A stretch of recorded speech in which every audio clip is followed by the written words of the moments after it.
Assalamualaikum warahmatullahi wabarakatuh. Halo teman-teman semua. Selamat datang di channel Bunda Salsa Official, tempat di mana cerita bukan sekedar rangkaian kata, tapi jendela ke hati dan kehidupan. Aku doakan semoga kamu yang lagi nonton ini diberi kesehatan, kelapangan hati, dan kebahagiaan yang enggak putus-putus. Kalau kamu lagi capek, semoga lewat cerita ini kamu bisa merasa lebih ringan. Kalau kamu lagi sendiri, semoga kamu merasa ditemani di sini. Jangan lupa, ambil posisi paling nyaman, duduk santai, siapkan teh hangat atau cemilan kesukaanmu. Karena hari ini aku punya cerita yang bukan cuma seru, tapi juga bisa bikin kamu berpikir, merasa, dan mungkin tersenyum kecil di tengah hari yang sibuk. Selamat menonton, dan selamat hanyut dalam cerita.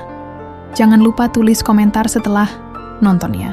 Aku selalu baca dan senang banget bisa ngobrol sama kalian. Pemuda Indonesia dinikahi majikannya asal Arab Saudi. Nama saya Arya. Usia saya 26 tahun.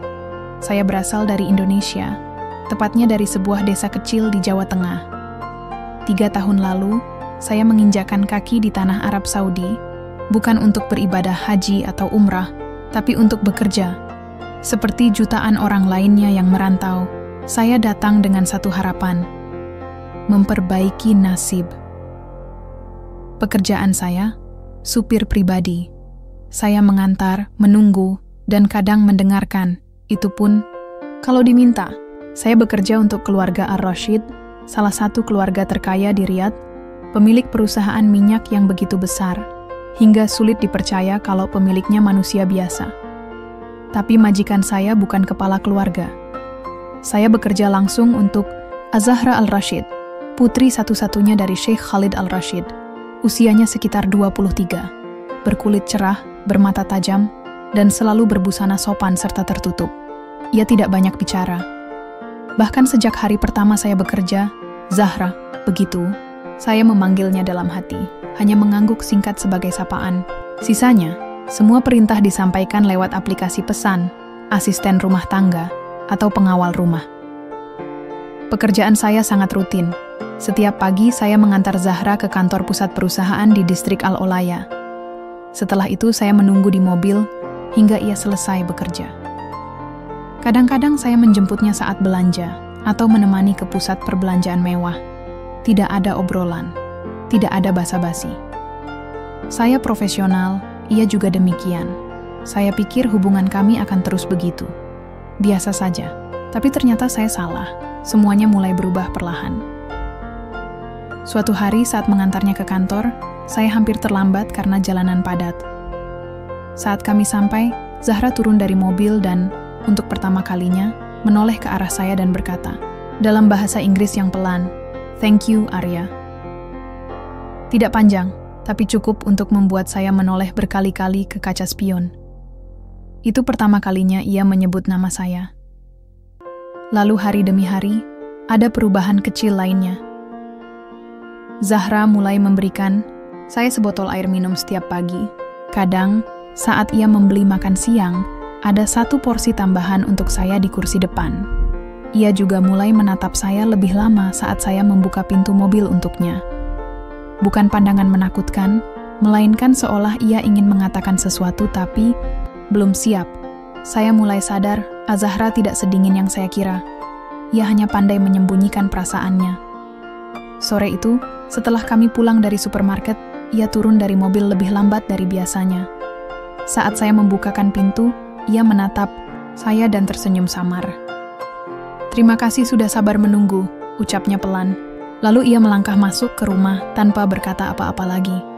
Saya tidak tahu harus merespons bagaimana. Tapi entah kenapa, sore itu dada saya terasa hangat. Hari-hari berikutnya berjalan seperti biasa. Tapi perasaan saya tidak lagi sama. Saya jadi lebih hati-hati dalam bersikap, sekaligus lebih waspada. Saya tahu posisi saya. Saya hanya seorang supir. Ia putri dari Raja Minyak. Kami tidak setara. Tapi yang saya tidak bisa cegah adalah rasa itu yang mulai tumbuh diam-diam. Sampai akhirnya, kejadian itu datang. Suatu malam yang tidak saya sangka akan mengubah semuanya. Hari itu hujan deras mengguyur Riyadh. Jarang sekali hujan sederas itu di sini. Saya sedang mencuci mobil di halaman rumah majikan ketika air mulai menggenang. Dalam hitungan menit, air berubah menjadi arus deras. Saluran air meluap dan pagar otomatis tidak bisa terbuka. Saya panik, karena saya sadar satu hal, Zahra masih ada di lantai dasar rumah. Ia tidur siang setelah kelelahan dari rapat perusahaan. Tanpa pikir panjang, saya meninggalkan selang dan ember. Saya lari masuk ke rumah. Genangan air sudah mulai menyentuh mata kaki. Saya panggil namanya, tidak ada jawaban. Saya naik ke kamar Zahra, dan benar, ia masih tertidur di ranjang. Saya tidak tahu apakah dia terlalu lelah atau terlalu tenang, tapi ia tidak terbangun. Saya mendekat, mengguncangnya. Ia membuka mata perlahan. Air naik, kita harus ke atas, ucap saya cepat. Ia menatap bingung, tapi saya tak beri waktu berpikir. Saya gendong dia tanpa banyak bicara, lalu membawanya ke lantai 2. Detik-detik itu terasa panjang. Saya hanya memikirkan satu hal, keselamatannya. Begitu kami sampai di atas, saya menurunkannya di sofa ruang atas. Nafas saya berat, baju saya basah. Zahra menatap saya lama. "Kau menyelamatkanku," katanya pelan. Saya mengangguk, masih terengah. Itu sudah kewajiban saya. Ia diam, menatap air di bawah yang mulai merendam sebagian karpet. Lalu, tiba-tiba ia berkata, "Tapi tidak semua orang akan menyelamatkanku seperti itu." Saya tidak tahu harus jawab apa. Saya hanya diam. Lalu ia melanjutkan, pelan tapi jelas. "Arya, aku suka kamu." Saya mengangkat kepala, menatap matanya. Dan saya tahu, saat itu hidup saya tidak akan pernah sama lagi. Sejak malam banjir itu, sesuatu berubah. Zahra tak lagi hanya majikan. Ia menjadi seseorang yang menatap saya dengan cara berbeda. Bukan lagi hanya sekilas atau tatapan formal saat turun dari mobil, tapi tatapan penuh rasa ingin tahu. Ada kehangatan yang dulu tidak ada.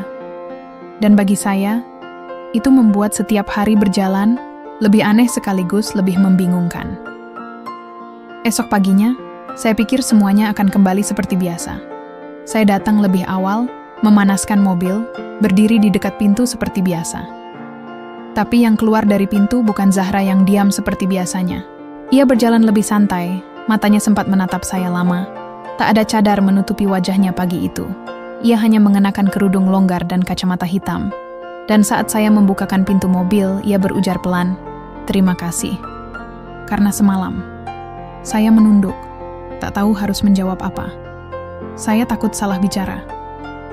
Di perjalanan menuju kantor, suasana dalam mobil sepi, tapi tidak lagi canggung. Seperti ada sesuatu yang berputar di kepala masing-masing. Zahra sesekali melihat Nang keluar jendela, lalu ke kaca tengah, memeriksa wajah saya dari belakang. Saya tahu itu karena saya bisa merasakannya. Diam-diam, saya berharap ini hanya pikiran saya. Tapi tidak, ada yang benar-benar berubah. Beberapa hari kemudian, saya baru benar-benar menyadari bahwa Zahra memang sedang mendekat. Tidak lagi dengan kata-kata langsung, tapi dengan sikap. Sesekali, ia menyuruh saya menemaninya belanja ke toko buku, bukan hanya menunggu di mobil. Di toko itu, ia mengambil 2 buku dan memberikan satu kepada saya. "Baca ini."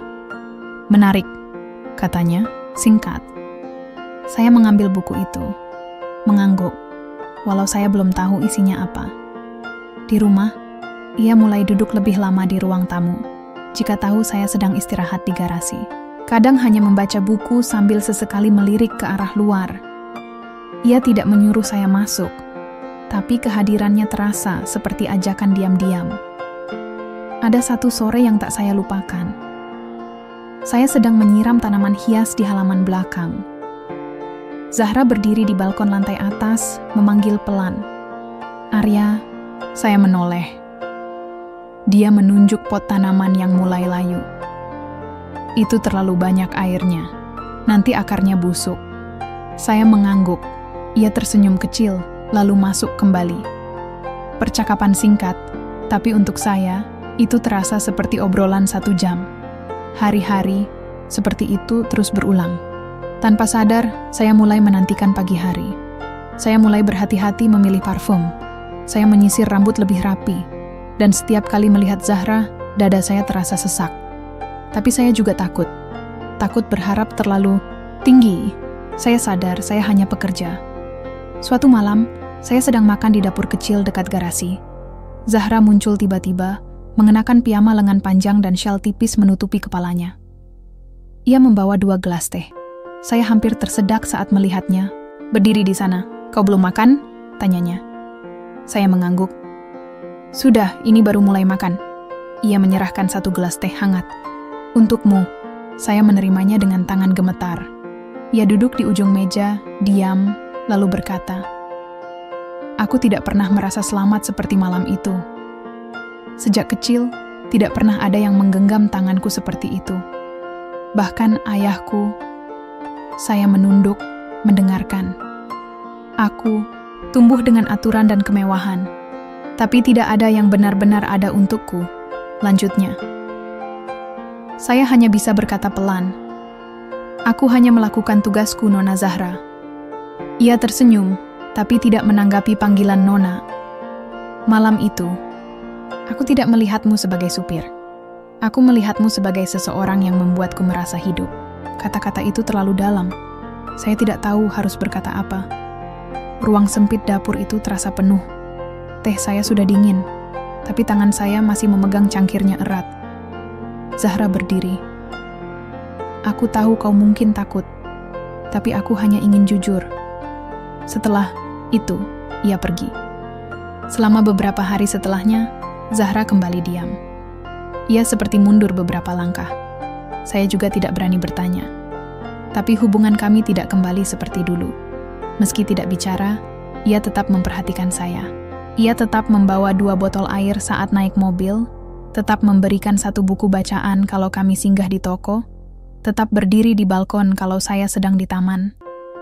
Saya mulai bertanya-tanya, apakah saya juga mulai memiliki perasaan yang sama? Saya tidak pernah menyangka bahwa diam-diam saya mulai menaruh harapan. Saya juga tidak pernah menyangka bahwa perasaan seorang majikan yang saya hormati akan menjadi awal dari sesuatu yang lebih besar dari sekadar kisah cinta biasa. Tapi satu hal yang saya tahu pasti, sejak malam banjir itu, hidup saya tidak lagi sama.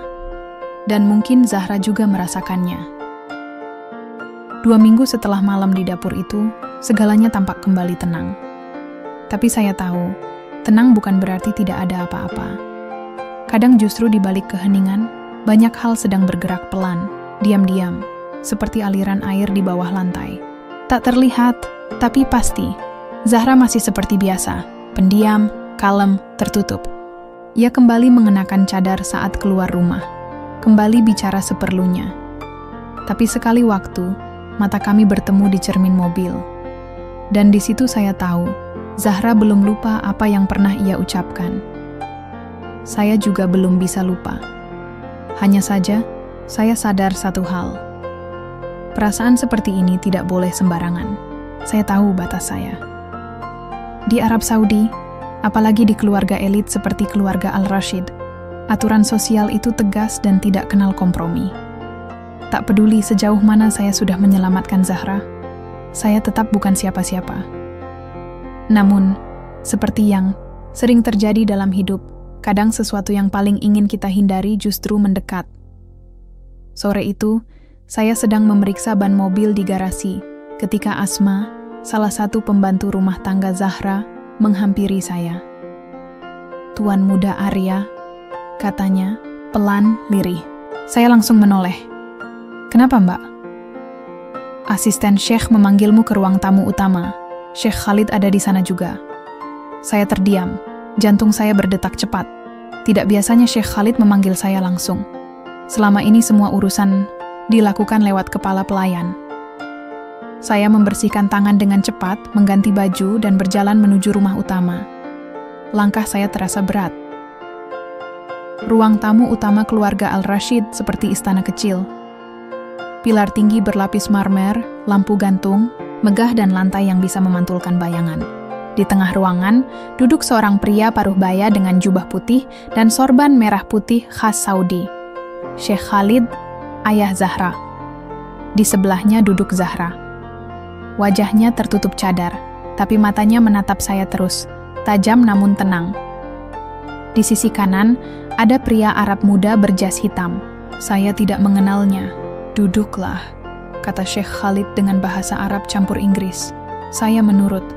Arya, lanjutnya, aku sudah lama mengamati kerjamu. Zahra memujimu. Saya diam. Tidak tahu harus menjawab apa. Dia bilang kau menyelamatkannya waktu banjir. Itu bagus. Aku menghargainya. Saya hanya mengangguk, tetap diam. Lalu kalimat berikutnya datang dan membuat saya hampir tak percaya. Aku ingin bertanya, jika suatu hari aku minta kau jadi bagian dari keluarga, ini Tuhan, apa engkau siap? Saya menoleh ke Zahra secepat kilat, tapi ia tidak bergeming. Hanya matanya yang memandangi saya, tenang, seolah ia sudah tahu ini akan terjadi. Saya menelan ludah. Saya tidak mengerti, Sheikh. Sheikh Khalid tersenyum kecil. Zahra ingin menikahimu. Kata-kata itu seperti petir di siang bolong. Saya menunduk dalam-dalam. Tuan, saya hanya seorang pekerja, tapi dia pilih kamu. Dan dalam hidup ini, pilihan hati tidak bisa dipaksa. Aku tidak akan menghalangi. Saya tidak tahu harus berkata apa. Otak saya penuh, tapi sebelum saya sempat menjawab, pria di sisi kanan Sheikh bicara dalam bahasa Arab cepat.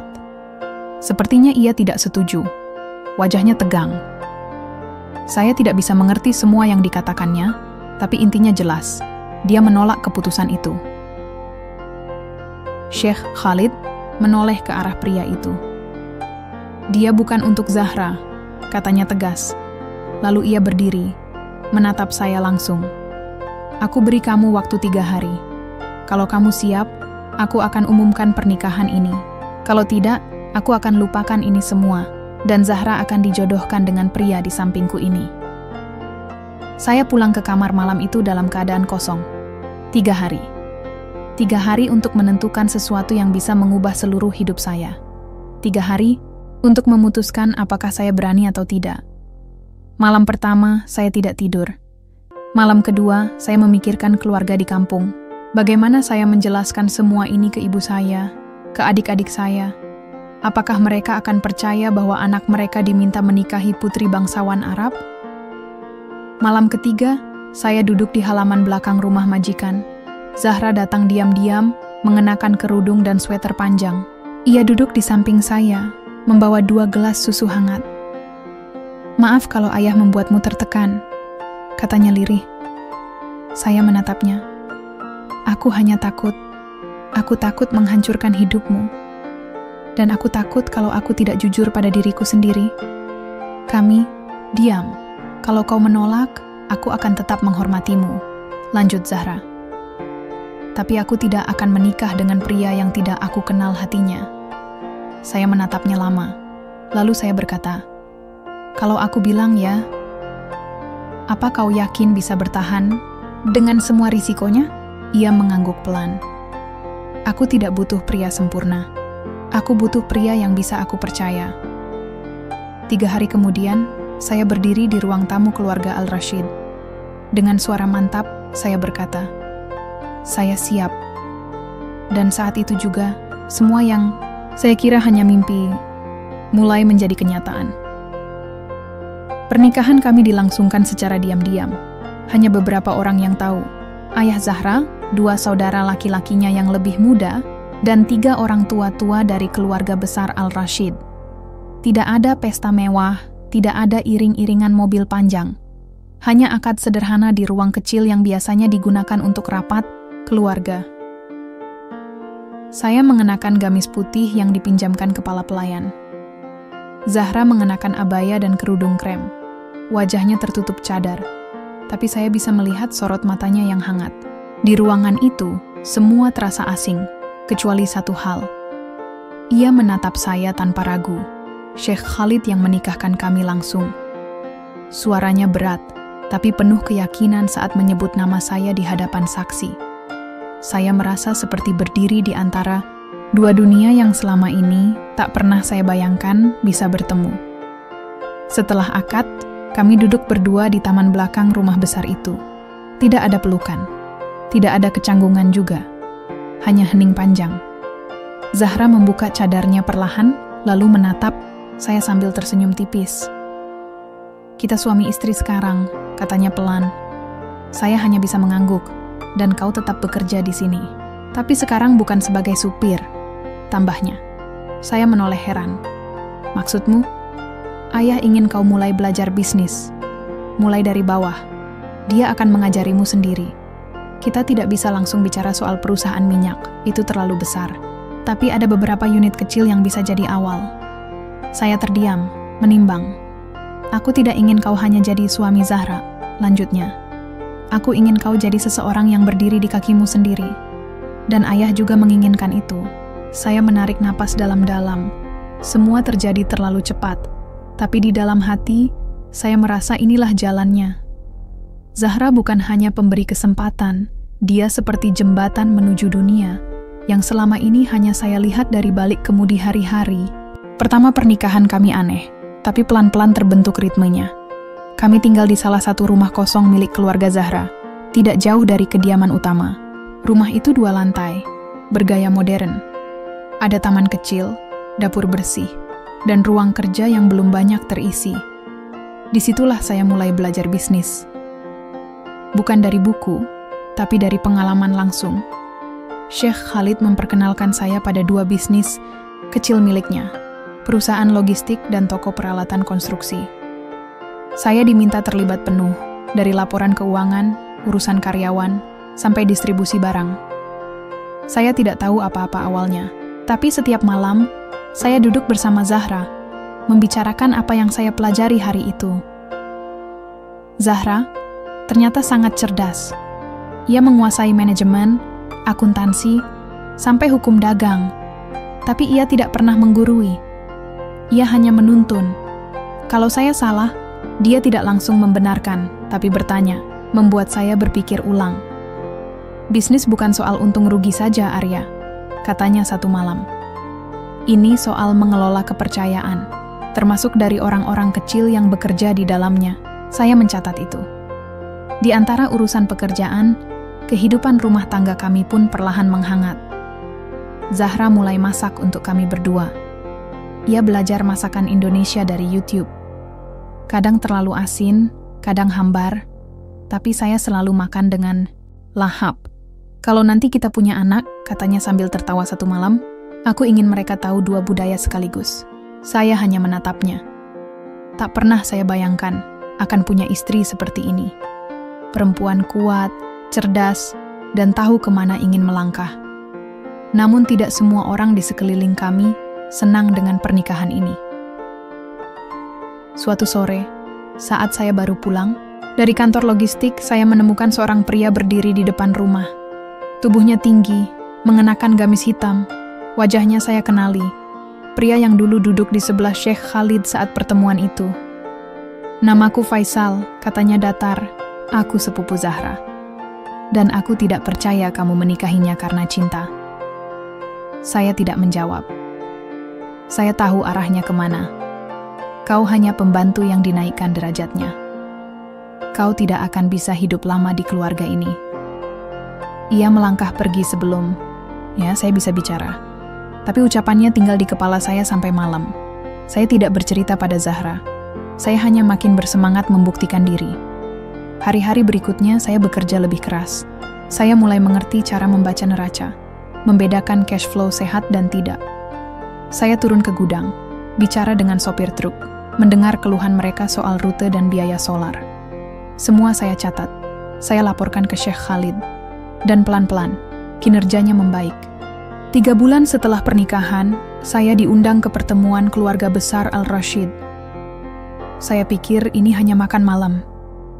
Ternyata Sheikh Khalid mengumumkan bahwa saya akan menjadi kepala pengelola anak perusahaan baru, ekspansi jaringan logistik ke wilayah barat Arab Saudi. Malam itu, untuk pertama kalinya, keluarga besar Zahra menatap saya bukan sebagai supir, tapi sebagai bagian dari mereka. Tidak semua senang, memang, tapi tidak ada yang bisa menyangkal angka-angka yang saya tunjukkan. Zahra duduk di samping saya saat acara selesai.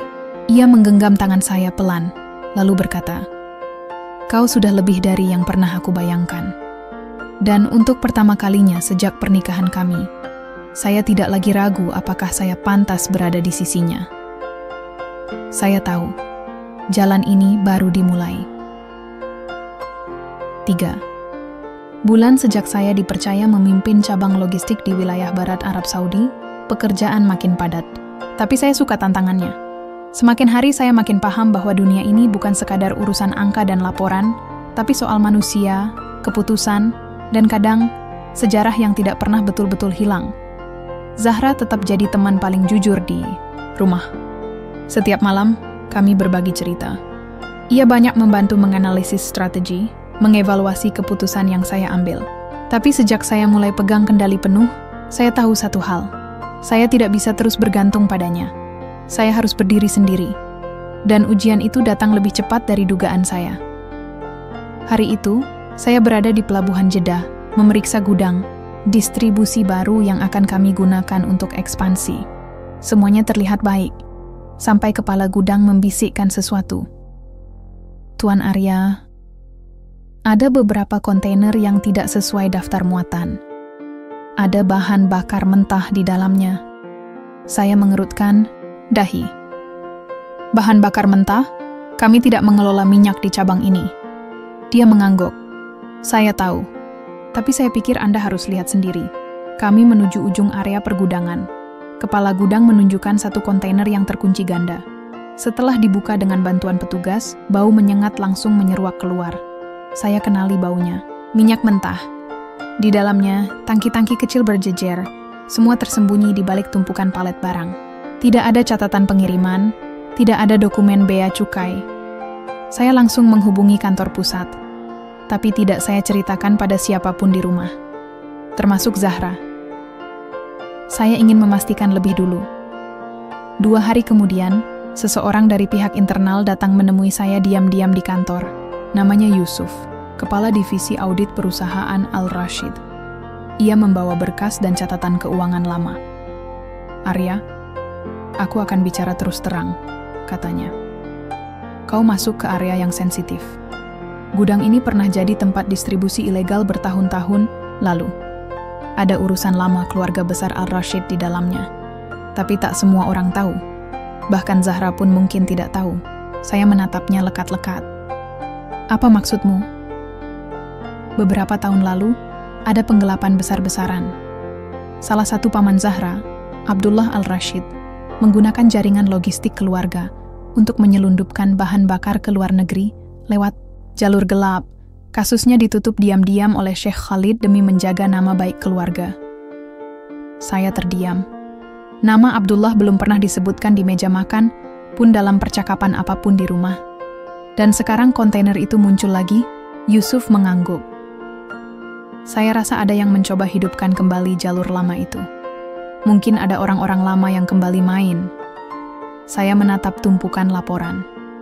Semuanya terasa seperti tambang bawah tanah, gelap, dalam, dan penuh jebakan. Malam. Itu, saya bicara pada Zahra. Untuk pertama kalinya, saya merasa perlu menceritakan segalanya. Ia diam, mendengarkan tanpa menyela. "Paman Abdullah?" tanyanya pelan. Saya mengangguk. "Kau tahu sesuatu tentang dia?" Ayah pernah bilang, paman itu dikeluarkan dari dewan keluarga. Tapi tidak pernah jelas kenapa. Aku tidak pernah tanya lebih jauh. "Zahra, kalau ini benar, maka bisnis keluargamu bisa terseret lagi. Dan kali ini, aku berada di dalamnya." Ia menatap saya tajam. "Kau tidak sendirian." 3 hari berikutnya kami menyusun rencana. Saya dan Yusuf menyiapkan audit terbuka. Kami ingin mengumpulkan cukup bukti sebelum melibatkan Sheikh Khalid. Tak mudah. Beberapa orang dalam mulai menghindari kami. Ada laporan yang tiba-tiba hilang. Beberapa sopir dipindah tugas mendadak.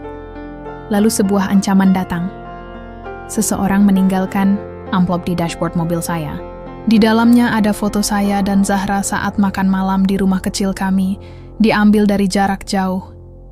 Di baliknya tertulis, "Berhenti sebelum terlambat." Saya tahu ini bukan permainan kecil. Saya segera menemui Syekh Khalid malam itu juga. Ia sedang duduk di ruang bacanya. Wajahnya lelah tapi tetap berwibawa. Saya menunjukkan semua laporan, hasil audit dan surat ancaman itu. Ia membaca tanpa bicara. Lalu setelah hening panjang ia berkata, "Abdullah tidak pernah benar-benar keluar dari jaringan. Ia hanya diam, menunggu waktu." Dan sekarang ia bergerak lagi? Ya. Syekh Khalid menatap saya dalam-dalam.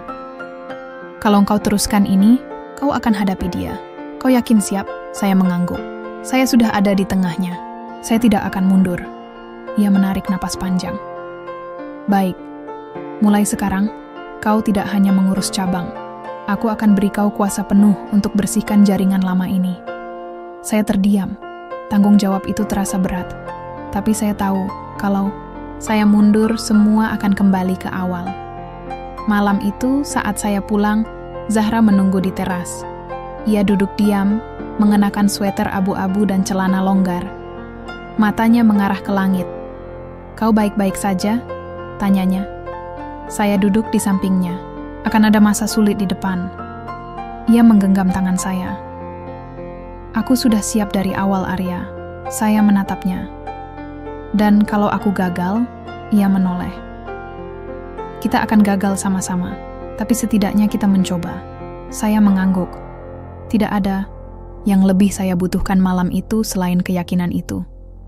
Dan besok, saya akan memulai langkah pertama untuk menghapus jejak darah lama di bisnis ini. Sejak malam saya menerima restu penuh dari Syekh Khalid. Langkah saya tidak bisa lagi setengah-setengah. Permainan ini sudah jelas arahnya. Siapapun yang berada di balik penyelundupan minyak itu, pasti orang lama. Orang yang punya akses, jaringan, dan pengaruh. Dan semua itu mengarah ke satu nama yang makin sering disebut dalam bisik-bisik orang, dalam Abdullah Ar-Rashid. Saya mulai dari lingkar terdalam. Menganalisis ulang seluruh data pengiriman 3 tahun ke belakang. Yusuf dan tim auditnya bekerja hampir tanpa tidur. Kami temukan pola. Pengiriman dengan rute yang diubah pada menit-menit terakhir, kontainer dengan nomor duplikat, dan nama-nama pengemudi yang tidak ada dalam sistem internal. Saya tahu kalau hanya main di belakang, kami akan kalah. Maka saya mulai hadir langsung ke lapangan. Saya datangi gudang-gudang satu persatu. Berbicara dengan para mandor, sopir, dan staf logistik yang selama ini merasa tak dilibatkan. Beberapa dari mereka kaget melihat saya datang sendiri. Tidak pakai jas. Tidak membawa pengawal. Hanya membawa buku catatan dan pena. Dari merekalah saya mulai mendengar kabar samar tentang orang tua. "Siapa orang tua itu?" tanya saya. Pada seorang pria tua yang jadi penjaga malam di gudang utara. Ia menatap kanan kiri, lalu berbisik. "Kami tidak tahu nama aslinya. Tapi sejak dulu, kalau ada urusan kiriman khusus, orang-orang menyebutnya begitu. Dulu sempat berhenti. Tapi sekarang muncul lagi." Saya mencatat. Tapi penyelidikan kami mulai membuat pihak lain gelisah. Satu malam, rumah kami dilempari batu. Kaca jendela depan pecah. Tidak ada yang terluka, tapi pesan itu jelas. Beberapa hari kemudian, Yusuf dikejar mobil tak dikenal sepulang dari kantor pusat. Untung ia sempat masuk ke wilayah patroli militer, jadi pengejarnya kabur. Saya tahu ini bukan main-main lagi. Ini bukan sekadar urusan keluarga kaya yang saling berebut warisan bisnis. Ini soal jaringan ilegal dengan potensi miliaran rial. Zahra mencoba tetap tenang, tapi saya tahu ia gelisah. "Apa kau yakin ini tidak membahayakan keluarga kita?" tanyanya suatu malam. Saya mengangguk pelan. Kalau kita diam, justru itu bahayanya. Hari ke-7 setelah pengusutan terbuka, saya menerima undangan makan malam dari seseorang yang tak saya duga, paman Zahra yang lain, Salman Al-Rashid. Ia selama ini jarang muncul. Pendiam, tidak banyak bicara, dan lebih suka mengurus peternakan unta di luar kota. Kami bertemu di sebuah restoran tua, jauh dari pusat kota. Ia datang lebih dulu, duduk dengan jubah putih dan wajah tenang. "Arya," katanya sambil tersenyum, "kau sedang mengobrak-abrik warisan yang tidak kau ciptakan. Saya duduk tanpa menjawab. Kau tahu, Abdullah itu bukan hanya paman Zahra.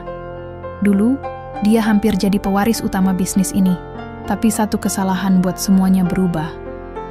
Saya hanya ingin membersihkan jalur distribusi, jawab saya pelan. Ia mengangguk. Aku tidak datang untuk melarang. Aku hanya ingin kau tahu, Abdullah tidak sendirian. Ia punya banyak orang. Termasuk di dalam keluarga ini. Saya menatapnya tajam. Termasuk Anda? Ia tertawa kecil. Kalau aku di pihaknya, kau tidak akan duduk di sini. Setelah itu ia menyodorkan selembar kertas, peta rute pengiriman minyak ilegal yang lama, lengkap dengan kode kontainer dan titik penyimpanan. Di bawahnya tertulis, rute ini mulai aktif kembali sejak 2 bulan lalu. Saya membawa peta itu pulang. Bersama Yusuf, kami mulai melacak jalur tersebut. Dan benar, kami menemukan 2 kontainer lagi minggu itu. Semuanya diamankan tanpa membuat kehebohan. Namun, saya tahu, jika kami terus berhasil, akan ada perlawanan besar. Dan itu datang lebih cepat dari dugaan. Pada malam ke-10 sejak pembersihan dimulai, saya dihubungi pihak keamanan internal. Mereka menangkap 2 pria tak dikenal menyelinap ke kantor logistik utama. Setelah diperiksa, mereka membawa catatan nama-nama orang yang terlibat dalam audit, termasuk nama saya dan Yusuf. Saya tak pernah merasa segetar ini. Zahra meminta saya menghentikan semua. Ini bukan tugasmu. Kau bukan polisi. Saya memeluknya. Tapi aku juga bukan orang yang diam lihat kejahatan terus dibiarkan. 2 hari setelah itu, Sheikh Khalid memanggil rapat dewan keluarga. Pertemuan ini jarang terjadi. Semua anggota laki-laki keluarga besar hadir. Dan di tengah ruangan, berdiri seseorang yang selama ini hanya ada dalam cerita, Abdullah Ar-Rashid. Rambutnya sudah memutih sebagian, tapi sorot matanya masih tajam. Ia tidak terlihat seperti penjahat. Justru tenang, percaya diri, dan berbicara, seolah ia masih punya kuasa penuh. Saya hanya melanjutkan jaringan yang selama ini dianggap mati. Tapi jangan lupa, jaringan itu dulu yang membesarkan keluarga kita, katanya. Saya berdiri. Tapi itu juga yang bisa menghancurkan keluarga ini. Abdullah tersenyum miring. Kau bukan siapa-siapa, Arya. Kau hanya orang luar. Jangan campuri urusan darah. Saya maju selangkah. Saya memang bukan darah Al-Rashid, tapi saya suami Zahra, dan saya dipilih oleh Sheikh Khalid sendiri untuk bersihkan semua ini. Kalau ada yang harus mundur, itu Anda. Suasana ruangan tegang. Tapi saya tidak gentar. Saya tahu, kebenaran ada di sisi kami. Bukan karena saya ingin dianggap pahlawan, tapi karena saya tahu, jika kami biarkan satu celah ini terbuka, semua yang sudah dibangun Zahra, ayahnya, dan keluarga lainnya akan hancur. Sheikh Khalid mengangkat tangan. Mulai malam ini, Abdullah dikeluarkan sepenuhnya dari hak waris dan keputusan bisnis keluarga. Dan siapapun yang masih terlibat dengan jaringan lamanya, akan dikeluarkan juga. Keputusan itu membuat ruangan hening. Abdullah tidak bicara lagi. Ia hanya berjalan keluar dengan kepala tegak.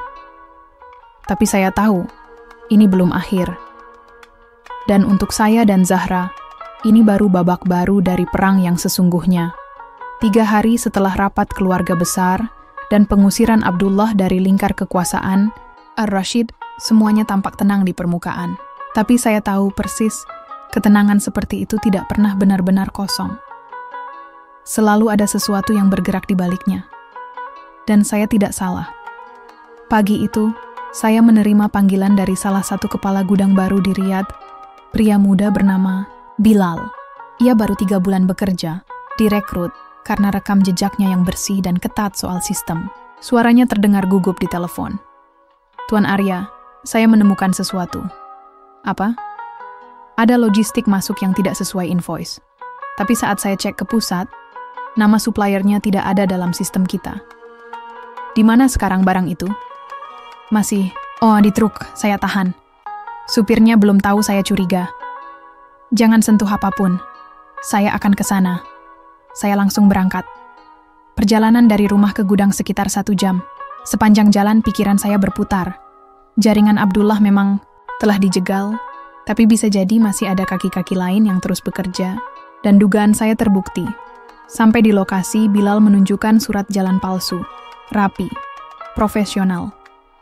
Bahkan nama dan nomor dokumen benar-benar menyerupai sistem resmi. Tapi setelah ditelusuri, itu cloning dari dokumen lama yang sudah tidak aktif. Dalam istilah mereka, hantu administrasi. Saya minta izin memeriksa truk. Isinya bukan minyak, tapi peralatan bor tua, komponen mesin industri, dan ini yang mencurigakan, 2 kotak besar bersegel hitam tanpa label. Salah satu teknisi membuka segel itu di bawah pengawasan saya. Isinya bukan apa-apa, hanya kumpulan dokumen. Tapi isinya menyentak. Surat-surat lama yang memuat transaksi tahun 2011 hingga 2015. Nama-nama penerima dana, rekening offshore. Dan beberapa surat berkop perusahaan dengan tanda tangan yang saya kenali. Tangan kanan Sheikh Khalid sendiri, Tuan Jasim. Saya langsung diam. Jasim adalah pria paling dipercaya ayah Zahra. Ia yang selama ini mendampingi Sheikh Khalid di rapat-rapat bisnis, jadi penengah keluarga. Bahkan yang pertama mengucapkan selamat saat saya dipercaya pegang cabang barat. Jika ini benar, berarti dia, selama ini, adalah tangan tersembunyi di balik Abdullah. Tapi saya butuh bukti lebih. Saya minta Yusuf mengamankan semua dokumen itu dan menghubungkan data-datanya dengan laporan transaksi internasional dari anak perusahaan di Dubai. Sore harinya, Yusuf datang membawa kabar yang tak kalah mengejutkan. Beberapa aliran dana dari rekening-rekening ini masuk ke yayasan amal fiktif di Bahrain. Dan salah satu yayasan itu punya direktur atas nama saudara ipar Jasim. Darah saya mengalir lebih cepat. Saya pulang ke rumah lebih cepat hari itu. Zahra sudah menunggu di ruang makan. Ia tahu dari raut wajah saya bahwa ada sesuatu yang lebih besar sedang menunggu di depan. Bukan hanya Abdullah, kataku pelan. Jasim juga ikut terlibat. Zahra menatap saya lama, lalu menggeleng pelan. Tidak mungkin. Saya lihat dokumennya. Ia menunduk, wajahnya berubah. Dulu waktu kecil, Jasim sering datang ke rumah. Ayahku memperlakukannya seperti saudara sendiri. Mungkin itulah kenapa dia bisa bergerak begitu bebas. Saya tahu ini bukan perkara mudah. Menuding Jasim berarti menantang pondasi utama bisnis keluarga. Tapi kalau saya diam, semua perjuangan selama ini akan runtuh karena ulah satu orang dari dalam. 2 hari saya tidak bisa tidur dengan tenang. Saya menunggu waktu yang tepat untuk bicara ke Sheikh Khalid. Dan kesempatan itu datang saat kami sama-sama menghadiri pertemuan mitra bisnis di Dammam. Saya bicara langsung di kamar hotelnya. Sheikh, saya temukan bukti bahwa Jasim mungkin terlibat dalam jaringan Abdullah. Kami belum laporkan ke pihak luar. Saya ingin Anda tahu dulu. Ia menatap saya lama. Lama sekali. Wajahnya datar, tapi matanya dalam. Aku sudah curiga sejak lama, katanya pelan. Tapi aku butuh seseorang yang bisa membuktikannya tanpa agenda pribadi. Dan sekarang itu kamu. Saya kaget. Anda tahu? Ayah Zahra tidak sebodoh kelihatannya, Arya. Tapi selama ini aku tidak punya bukti kuat. Hanya insting. Ia membuka laci, mengeluarkan sebuah amplop yang sudah tampak usang. Di dalamnya, ada salinan laporan keuangan tahun 2013 yang tidak pernah dimasukkan ke sistem.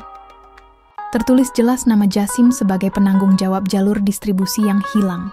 Simak baik-baik, katanya. Besok kita akan adakan pertemuan darurat dengan semua kepala cabang dan anggota dewan. Aku akan ungkapkan semuanya, dan kau, Arya, akan berdiri di sampingku. Saya mengangguk. Saya tidak minta semua ini. Tapi ketika sudah berada di titik ini, satu-satunya jalan hanya ke depan. Malam itu saya duduk di samping Zahra di balkon rumah. Kota Riyadh berkilau dalam keheningan. Tapi hati kami tidak. Zahra memandang bintang-bintang, lalu bergumam, "Kadang aku bingung, bagaimana semua ini berubah begitu cepat." Saya menggenggam tangannya. Karena kita tidak lari saat badai datang. Ia menoleh, lalu tersenyum lelah. Dan kalau badai belum selesai, kita berdiri lebih kuat. Malam itu kami tidak bicara lagi. Tapi di dalam hati kami sama-sama tahu, bab berikutnya bukan soal membongkar kejahatan lagi, tapi menjaga agar Kepercayaan yang sudah dibangun tidak runtuh di tengah jalan. Dan saya siap menanggung risikonya. Pagi itu Riyadh tidak sepanas biasanya. Tapi suasana di ruang rapat utama kantor pusat Al-Rashid justru terasa jauh lebih panas dari suhu udara luar. Para kepala cabang, penasihat hukum, dan anggota keluarga inti duduk melingkar. Puluhan pasang mata menatap ke arah podium utama, tempat Syekh Khalid duduk dengan wajah tenang tapi sorot mata tajam. Di sebelahnya, saya berdiri, tegap. Satu map di tangan. Jasim juga ada di sana. Duduk di kursi yang selama ini tak pernah ia tinggalkan sejak mendampingi Syekh Khalid. Wajahnya seperti biasa, tenang, sedikit angkuh, dan sama sekali tidak menunjukkan gelagat bersalah.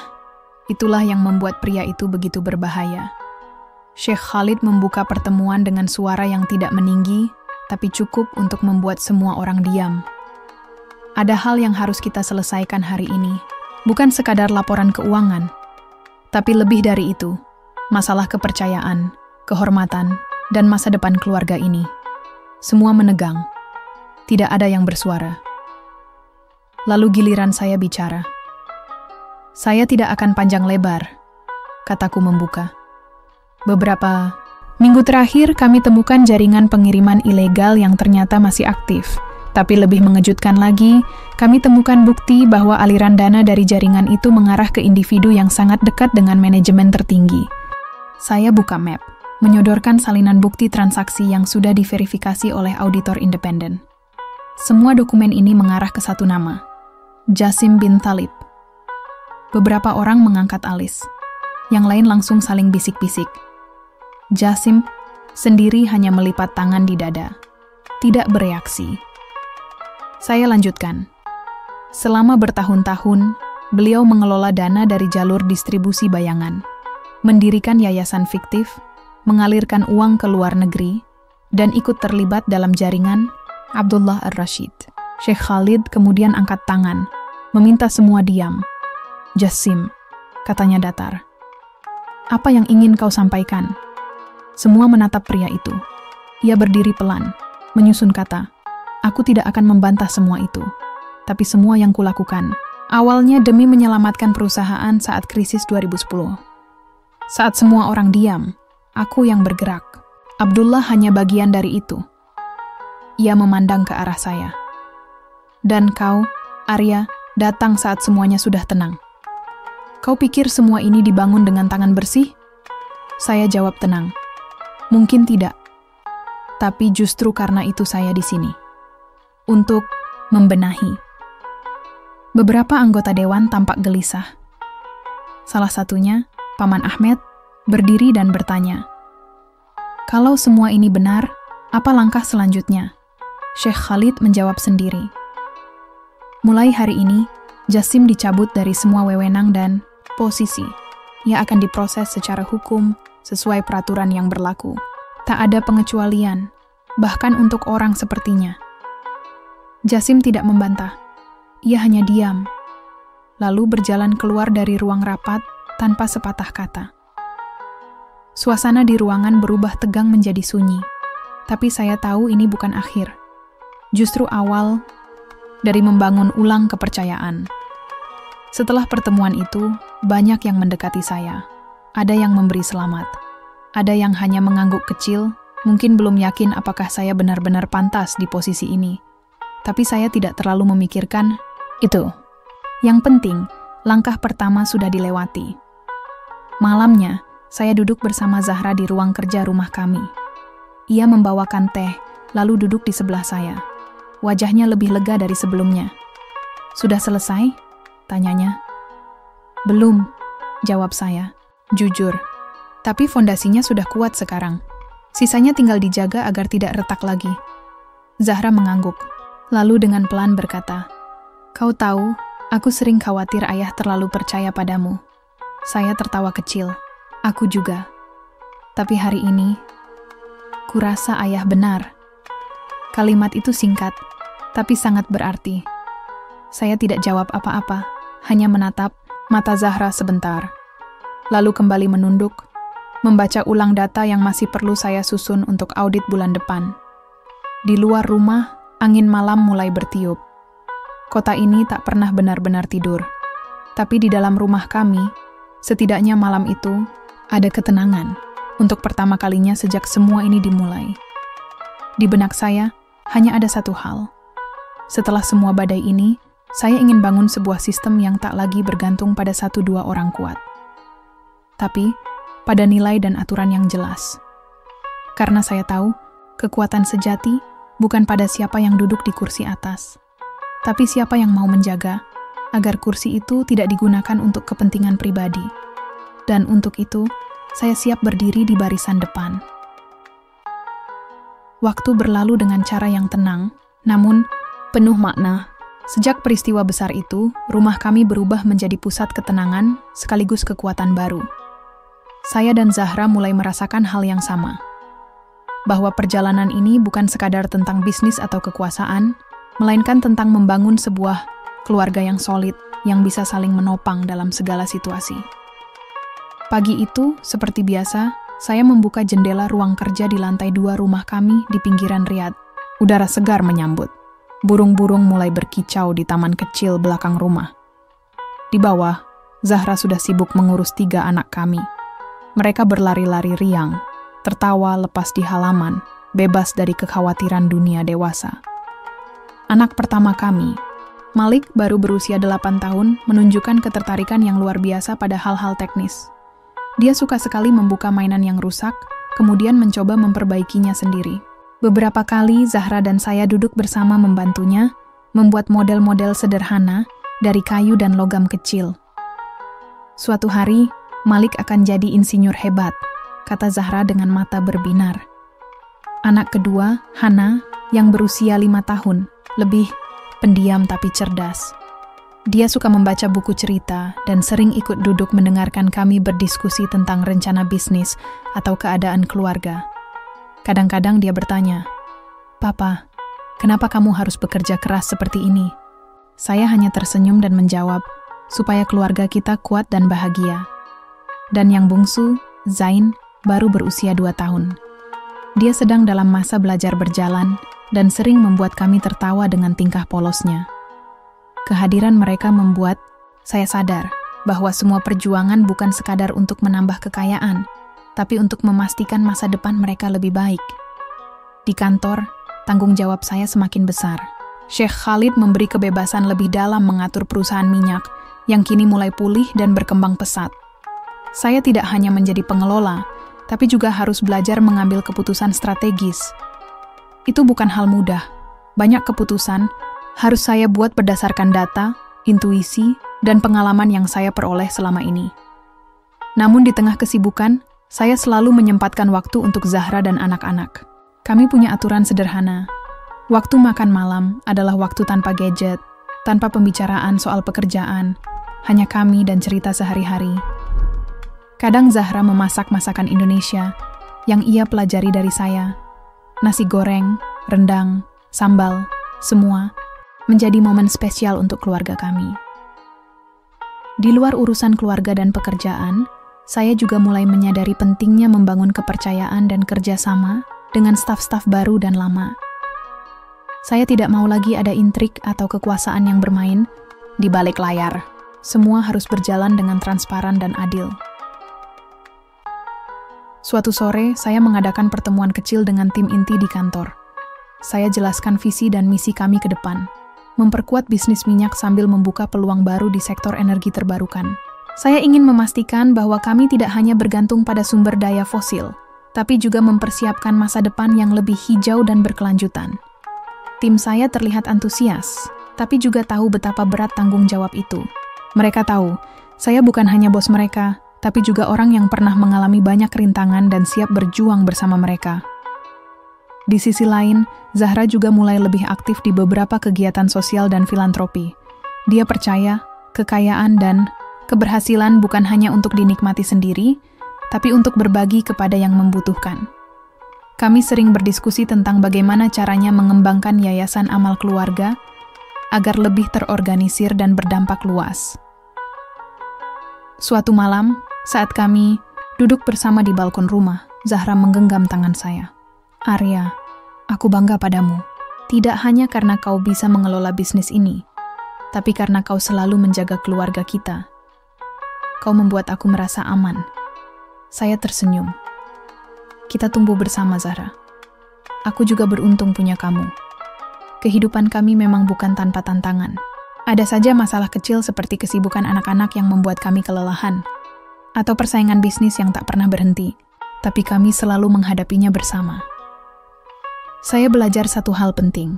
Kekuatan terbesar bukan hanya datang dari uang atau jabatan, tapi dari rasa saling percaya, pengertian, dan kasih sayang dalam keluarga. Dan selama kami masih memiliki itu, saya yakin kami bisa menaklukkan apapun. Hari itu langit riat cerah tanpa awan, seperti ingin menyambut babak baru yang tengah kami siapkan dengan penuh harapan. Di halaman rumah, anak-anak berlarian bebas, tawa mereka memenuhi udara pagi. Malik, Hana, dan Zain, mereka sudah tumbuh lebih besar, lebih kuat, dan membawa semangat baru bagi keluarga kami. Saya menatap ke arah mereka sambil duduk di bangku taman. Tangan Zahra menggenggam erat tangan saya. Rasanya sulit dipercaya bahwa perjalanan kami yang dulu penuh liku kini sampai pada titik ini. Bukan sekadar sebuah kesuksesan bisnis, tapi sebuah keluarga yang hidup dengan cinta dan kepercayaan. Pagi itu, saya dan Zahra mengundang beberapa kerabat, dekat dan mitra bisnis untuk perayaan sederhana. Kami ingin merayakan bukan hanya pencapaian materi, tapi juga perjalanan panjang yang menguji keteguhan kami. Syekh Khalid hadir, menyematkan senyum bangga yang selama ini jarang sekali saya lihat secara terbuka. "Arya," katanya, "kau bukan lagi seorang supir dari Indonesia. Kau telah menjadi bagian tak terpisahkan dari keluarga kami. Dan sekarang, kau sudah mewarisi tanggung jawab besar." Saya membalas dengan mengangguk, penuh hormat. "Saya tahu, Pak Syekh, ini bukan hanya warisan bisnis, tapi juga amanah moral yang harus saya jaga." Zahra menambahkan, "Kami berdua sadar bahwa masa depan bukan hanya soal hari ini, tapi tentang bagaimana kami mempersiapkan anak-anak untuk melanjutkan apa yang telah dimulai." Setelah acara selesai, saya mengajak Malik duduk berdua di teras. Kami berbicara tentang masa depan.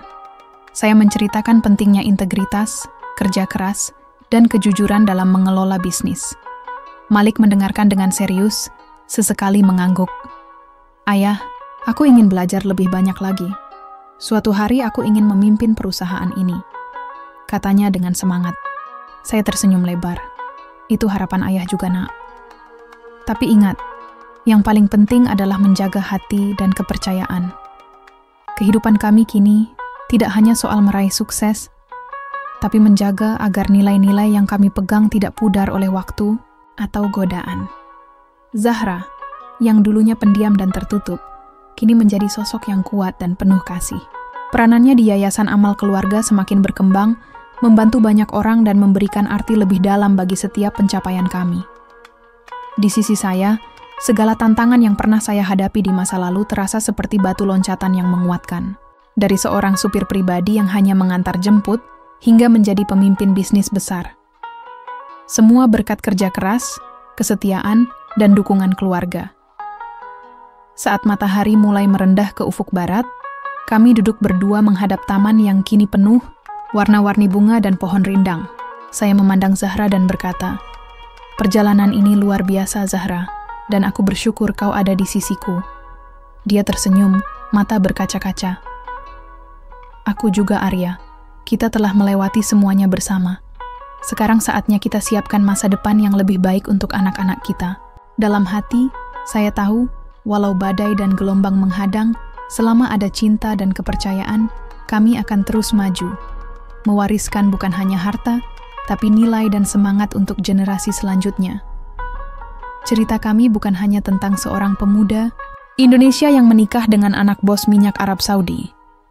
Ini tentang bagaimana manusia bisa tumbuh bersama, menaklukkan rintangan, dan akhirnya menemukan arti sejati dari keluarga dan warisan.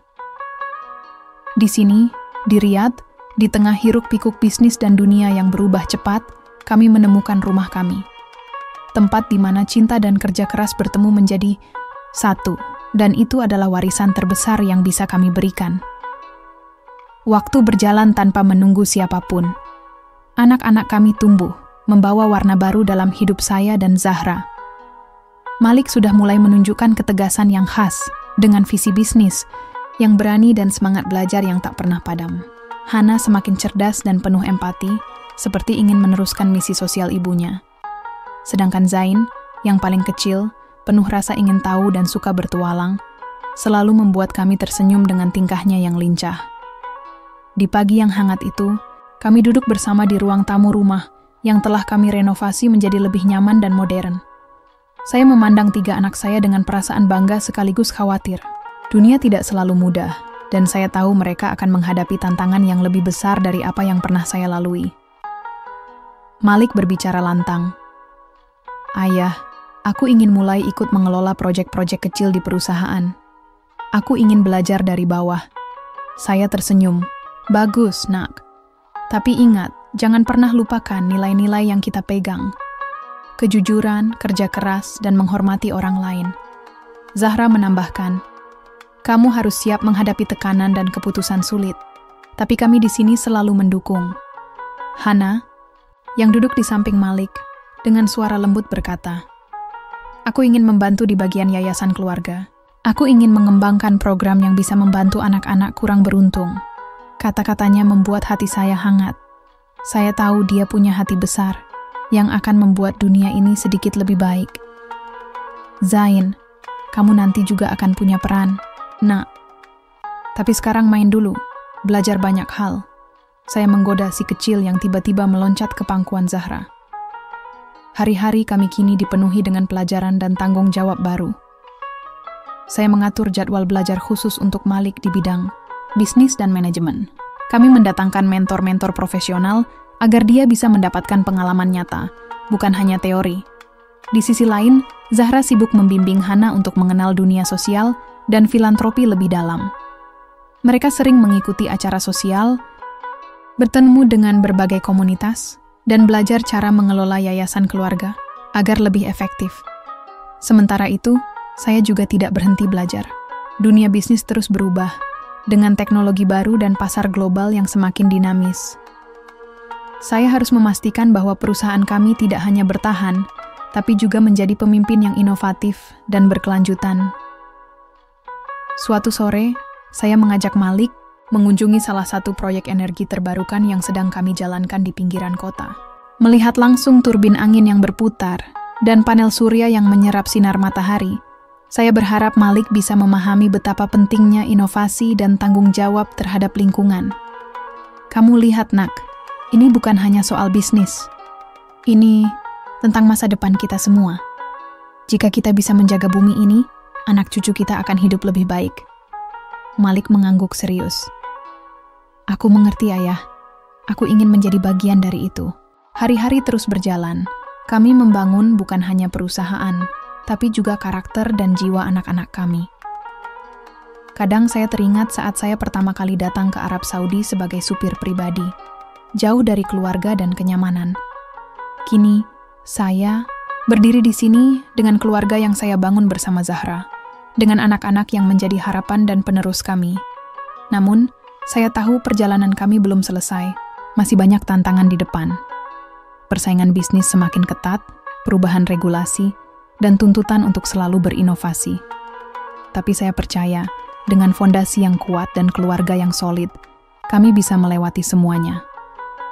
Malam itu, ketika anak-anak sudah tidur, saya dan Zahra duduk di balkon. Lampu kota berkedip-kedip di kejauhan. Angin malam membawa aroma khas padang pasir. Kau tahu, Arya, Zahra berkata pelan. Melihat anak-anak tumbuh dan siap menghadapi dunia membuat aku merasa semua pengorbanan ini berarti. Saya menggenggam tangannya erat. Aku juga, Zahra. Kita sudah berjalan jauh. Sekarang saatnya memastikan jejak kita bukan hanya untuk kita, tapi untuk mereka. Di antara bintang-bintang yang bertaburan di langit malam, saya merasakan sebuah harapan baru. Harapan yang lebih besar dari apapun. Harapan tentang masa depan yang kita bangun bersama. Kami tahu, perjalanan hidup ini tidak pernah benar-benar berakhir. Setiap akhir hanyalah awal baru yang menunggu untuk dijalani. Namun kini, kami, telah siap menghadapi masa depan dengan penuh keyakinan dan cinta. Saya ingat kata-kata ayah Zahra yang dulu memberi amanah besar kepada saya. Kini, saya merasa amanah itu bukan hanya tentang mengelola perusahaan, tapi juga tentang menjaga nilai-nilai keluarga dan menularkannya kepada generasi berikutnya. Dengan tangan yang saling menggenggam, kami melangkah bersama menuju hari-hari yang penuh harapan. Kami percaya bahwa cinta, kerja keras, dan kejujuran adalah kunci dari setiap keberhasilan. Cerita saya, seorang pemuda Indonesia yang datang jauh ke negeri orang, menikah dengan putri seorang bos minyak Arab Saudi, bukan hanya tentang keberhasilan materi. Ini adalah kisah tentang bagaimana cinta bisa membuka jalan, bagaimana keteguhan hati bisa mengalahkan rintangan, dan bagaimana keluarga menjadi tempat terindah untuk pulang. Saat matahari mulai menyorot sinarnya, menerangi seluruh rumah kami, saya tersenyum. Masa depan kami sudah di depan mata, dan saya tahu kami siap menjalani semuanya bersama.